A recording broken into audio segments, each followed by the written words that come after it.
There was a time in Kenya when comedy was raw, fearless, and unapologetically funny. Before the annoying cancel culture we have today, you could make jokes without worrying if it was safe. You could say whatever you want and maybe deal with the consequences later.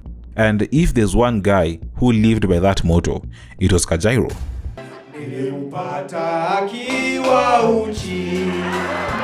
Now, if you're sitting there wondering, who the hell is Kajairo? Don't worry, I'll explain. This is a man who made music parodies a big deal in Kenya. Was he actually the first person who began doing music parodies? Yes. Ngodha zagi komba we mwizie ongezi sare anda angewacha tu. Kajairo wasn't just another funny guy. He was the undisputed king of music parodies. If there was a hit song on the radio, best believe this man had a remix that would leave Kenyans in stitches.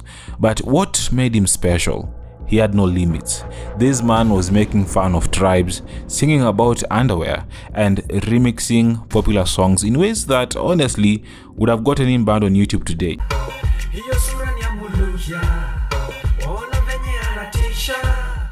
His parodies weren't just jokes. They were hilariously smart, bold, and sometimes even better than the original songs. But here's the crazy part. Kajairo wasn't just a comedian. The man was a teacher. Yes, he once taught at Moi Girls, the one located in Nairobi. And the things this man was doing or saying, you couldn't tell if he was a teacher. Anyway, he hosted the reggae show Maafute na Kajairo on QFM and also Ishia Mtaa alongside Zaidi, Karish, and MC Tiagas. After radio, Kajairo tried doing original music and other creative projects. Then slowly, he faded from the spotlight. No more viral parodies, no more radio shows, no more Kajairo on television, and today, most people rarely mention Kajairo when talking about Kenyan comedy. So what really happened? Did he choose to step away? Was he pushed away? And most importantly, is there a chance for a Kajairo comeback?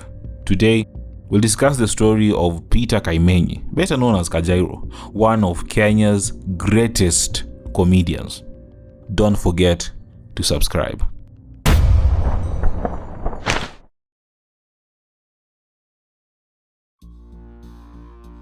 Let's put our hands for the most creative musical artist, Kajairo. Before he became a comedy icon, Kajairo was just another Kenyan trying to make ends meet. Like many young hustlers, he wasn't born into wealth, so he had to work hard. After high school, Kajairo didn't just sit around waiting for opportunities. He began by selling groceries, spending most times in Gikomba and Marikiti markets, where he sourced supplies before heading out to sell. He then hawked women's clothes and even owned a barber shop. He was literally trying everything, with hope that one of these ventures would lead to something bigger. Nilipomaliza high school, nilifanya grocery, niliuza nguo za wanawake. Really? Yes, nilifanya kazi ya kinyozi. Mbona wanawake mbona kuuza wanaume? Kwa sababu hiyo ndio ilikuwa na biashara. Ndio maana nilikuwa na hiyo gift. Unajua unaweza kujua kuna market ikifika kwa kuuza nguo za wanawake zitaenda haraka kushinda za wanaume nini. So nilikuwa naenda Gikomba na nunua hizo nguo, Marikiti na nunua bidhaa za chakula nauza. Ilipokuwa biashara yendi mzuri nikafungua kinyozi, nikafanya kwa muda kidogo, nikafunga nikaenda sasa.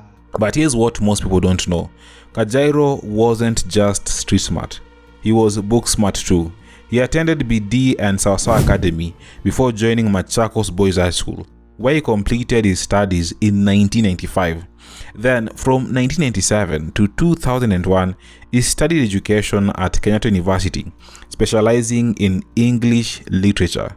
As part of his training, he undertook his teaching practice at Moi Girls High School in Nairobi. Mimi ni mwalimu. Oh, by profession. I'm an ex-alumni, anaitwaje, teacher wa Moi Girls. Wow. Nilifundisha Moi Girls iko Nairobi. Term mzima, of course in teaching practice. Yeah, so I did Bachelor of Education. Na nilipita sana.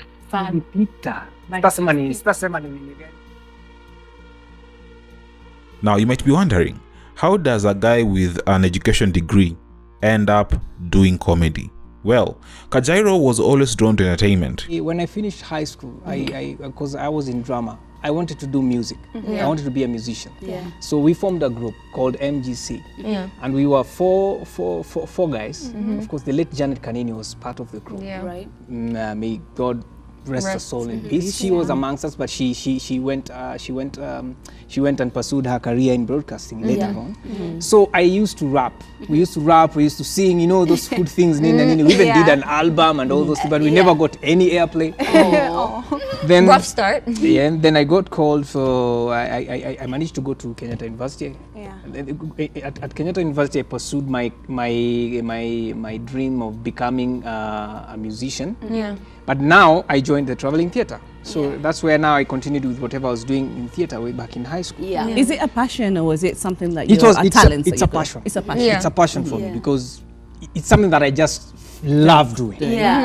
Whether it brings me money, fame, I don't care. At that time, he had no idea that his love for music and performance would later turn him into one of Kenya's most legendary comedians.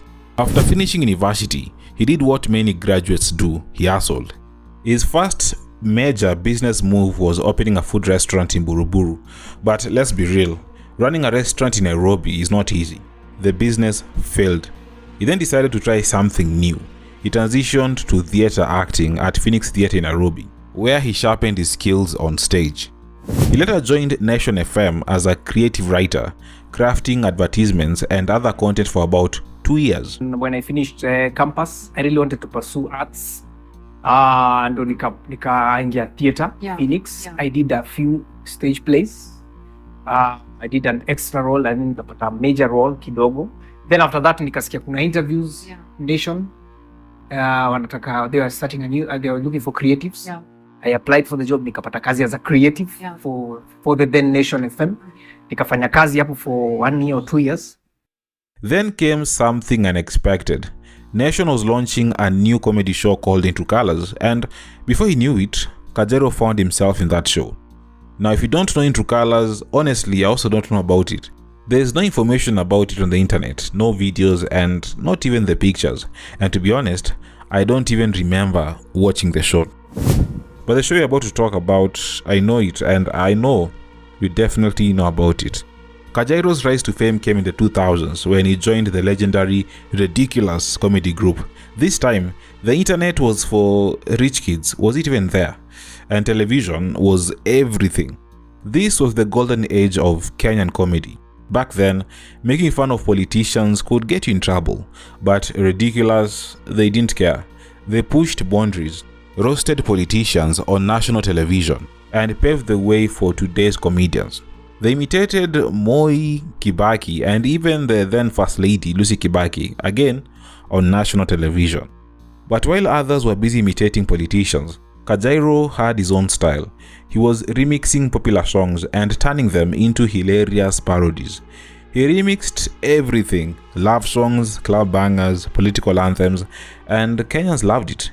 He was touching topics that nobody wanted to discuss in public, like underwear. Yes, underwear. Mapanti nazipenda zote mangodha kama mzipen kule mimende meza jembe na wababa mnyama mamurogi na mujaribu muyoshe mapanti nazipenda zote. And the parodies sometimes were more than just jokes. Kajairo tackled politics, cultural issues, and everyday struggle in a way that made people laugh and think, and it worked. It's reported that in 2004, Kajairo did something that few comedians had ever done. He made State House uncomfortable. He released a parody of a raga song, and let's just say not everyone was laughing. The song reportedly annoyed the First Lady, Lucy Kibaki, and suddenly, his comedy wasn't just entertainment, it was powerful. This was a defining moment in his career. It proved that comedy wasn't just about jokes. It could rattle the people in power, especially the First Lady. And for Kajairo, that was one of the best moments of his life. Now, I would love to play all of Kajairo's music here, but there's one tiny problem: copyright. So let's just take his word for it. This man claims he has done over 200 parody songs. Yes, 200. Now, how many songs have you remixed today? Oh my god, man, Larry. Hizo ngoma ni mob. I can't even have a count. It's maybe over 100, right? Yeah. Over 100. I think zimepitana so mbili. Kuna zingine hata unafanya and you don't even release them. And in the mid-2000s, this guy was everywhere. His parodies were dominating Kenyan airwaves, and he had created a brand new niche in comedy. No one had really figured out how to mix humor and music in a way that Kenyans actually loved. But Kajairo, he cracked the code. And of course, once someone finds success, imitators will always follow. Fast forward a few years, and we had comedians like Eric Omondi and Paddy Ubon doing parody music, or let's say they were inspired. Paddy even said that Kajairo was the undisputed king of parodies. For me, I believe the king of parody is Kajairo. Okay, well, I love that you're paying tribute to the pioneer of this. Yes, and this is my godfather. Okay. Yes. But then, Kajairo did what a lot of Kenyan celebrities do when they feel like they have made it. He decided to run for office. In 2007, out of nowhere, he declared his bid for the Embakasi parliamentary seat. And to make it even more interesting, he was the youngest candidate in the race. His campaign was all about giving the youth a voice in leadership. Sounds good on paper, but Kenyan politics isn't that simple. If you don't have money, you're just making noise. Despite his popularity, he did not win. The seat went to Mugabe Were of ODM. Kajairo later said this about what transpired in politics. Kusema kweli haiko rahisi kwa sababu unajua historia ya Kenya, huku Kenya kwetu siasa huwa kama unaingia uongozini ilikuwa lazima uwe na pesa, ama kutoka kabila fulani, ama unabebwa na upepo wa chama fulani wakati huo. Na haikuwa rahisi sasa kwa vijana. Na kwa sababu unapata wengi wetu hatujatoka kwa mafamilia za kutoka waliokuwa uongozini ama hatuna hela. Losing an election is one thing, but trying to bounce back after stepping into the political arena, that's a different battle altogether. At some point, there are rumors that he wanted to go for a lower seat, maybe an MCA position. Unajiona kwamba kama anytime unaweza kurudi kwa siasa? Kweli? Kitu gani utakuwa unawania? Mimi kama ni kurudi kwa siasa nitaanza na kiti cha MCA. Okay. Sitaanza mbali sana. Utaki kwanza juu sana. Anataka kwanza chini. Okay, ukipanda juu. Ukipanda juu uweze kuelewa ya kwamba. But did that ever happen? Anyway, after politics, his comedy career wasn't the same anymore. But Kajairo was more than just a comedian. He had many talents. Besides making people laugh and his short political career, he also built a name for himself in Kenya's radio industry. At the peak of his career, Kajairo took his talent to Kiss 100, where he hosted a reggae show with Debbie Asila, and trust me, this show was a hit.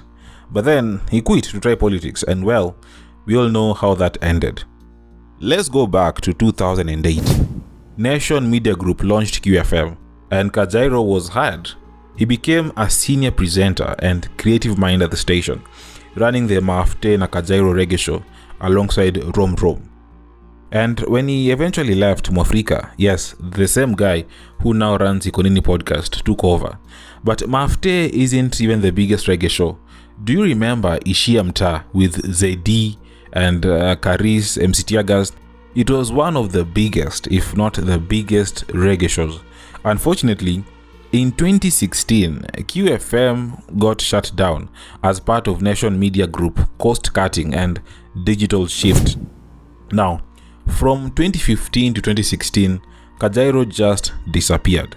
However, behind the scenes, Kajairo was still making moves. He was involved in Mr. Kajairo the Music Comedy, a comedy show by NTV and QFM, and also a show called Pranksters, a reality prank show on NTV. Watu wanapata magari, wewe bado unatembea na juala mkononi. Kwani haukusoma? Sio vyema kabisa. Kajairo also got involved in business, but nobody really knows what business ventures he got into. He doesn't talk about them.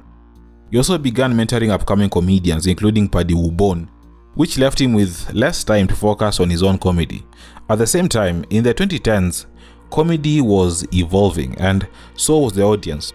The music parodies that once entertained people were no longer exciting to the new generation. Audiences also became more sensitive. Certain jokes, especially treble ones, could now get a comedian cancelled. And for someone like Kajairo, who built his career on saying things others wouldn't dare to say, this was a big problem. The jokes that once had people rolling on the floor with laughter, now they could make you trend for all the wrong reasons.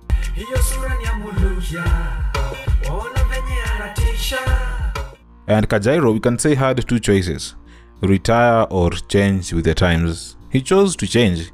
He toned down treble jokes, polished his humor, and began appearing on the Churchill Show. Then, in 2017, he took a new direction. He stopped remixing other people's music and released his first original song called Murder. And the reaction, it wasn't bad, but it wasn't great either.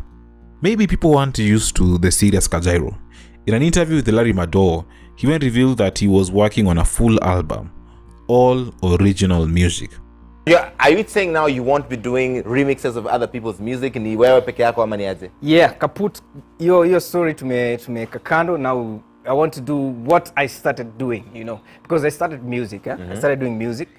The same year in 2017, people were saying that Kajairo was completely broke. Some reports even claimed that he had moved back to his mom's house, but he strongly denied these claims, saying he was doing fine. I got so broke, I went to stay with my mom. As in, I wasted all my money in binges, in parties, and I was like, what is this guy talking about? Me, I'm okay. My life is okay. So I think that is one of some of those worst moments where we're like, okay, even if it's publicity those people are looking for, that is the wrong kind of publicity because it's not factual. By 2018, Kajairo was fading from the spotlight. He stopped doing as many music parodies and instead started a new show called Keja Queens, which focused on house elves. But in 2020, he surprised everyone by returning to parody music, releasing 4 songs. They were fun, but they didn't get as much attention as before. His last upload was in June last year, a tribute to the late Fred Omondi, featuring Tumbili and Paddy Wubon. These days, his social media is not very active, and he hardly does interviews anymore. Maybe he's busy with businesses behind the scenes. What is these other things you do? Because that's always an interesting that's always an interesting story. It's like someone kuna biz No, ni biashara too, you know. Just biz too, you know.